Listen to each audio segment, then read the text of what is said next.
Subscribe to this channel and press the bell icon to get notified for the latest tech videos. Hey, what's up YouTube? This is Wasay here, and today in this video I am going to show you how you can view your scheduled posts on LinkedIn as I am doing right now.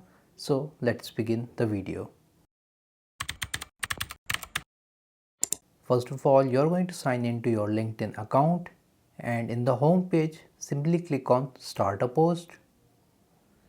Now on the bottom you will see this clock icon. Click on it. You will see the option view all scheduled posts. Just click on it, and here it will show you your scheduled post if you have any, and if you have multiple scheduled posts it will show all of them.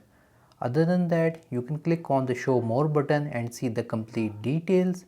You can also click on back, and if you want to edit the post, just click on the three dots.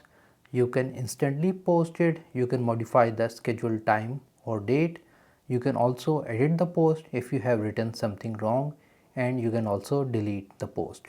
So this is how simple it is to view scheduled posts on LinkedIn.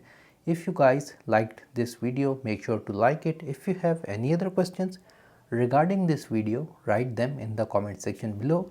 And if you have not subscribed to my channel, please do so. That's all for today. Thank you for watching, and as always, stay safe